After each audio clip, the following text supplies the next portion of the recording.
প্রত্যেকদিনই দেখো এখন সন্ধ্যাবেলা করে দুপুরবেলা করে একটু বৃষ্টি হচ্ছে, তাহলে এই বৃষ্টির সময় যদি একটু ভাজা টাজা কিছু হয় তাহলে তো বেশ মন্দ হয় না বলো।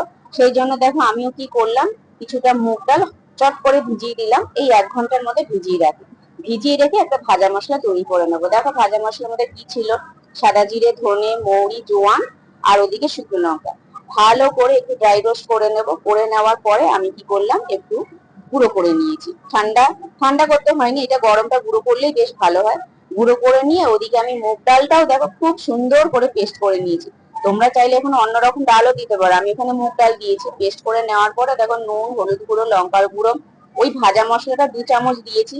সাথে কিছুটা হিং দিয়েছি, কসুরি মেথি দিয়েছি, ওদিকে আদা বাটা দিয়েছি, লঙ্কা কুচি দিয়েছি, কিছুটা ধনে পাতা দিয়ে সব শেষে দিয়েছি বেসন। বেসনটা পরিমাণ মতো তোমরা দেবে।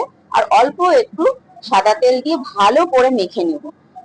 মানে মাখতে মাখতে যদি দেখো তলায় যদি কিছু মানে কি বেসনের কিছুটা থেকে থাকে, সেটা খুব ভালো করে মেখে নেবে। মেখে নেওয়ার পরে আমি দেখো কিছুটা কারি পাতা আর কাঁচা লঙ্কাও ভেজে নিয়েছি।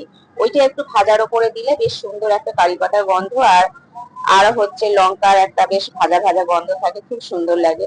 তারপরে দেখো ওইটা তুলে নেওয়ার পর গরম তেলে এই মুগ ডালের ব্যাটারটা দিয়ে অল্প অল্প বড়ার সাইজে দিয়ে ভেজে নিয়েছি। আর সত্যি কথা কি, তোমরা যদি এখানে মনে করো যে মুগ ডালের সাথে অন্য ডালও দিয়েও মিশিয়ে করতে পারো, আমি এখানে মুগ ডালটা দিয়েই করেছি।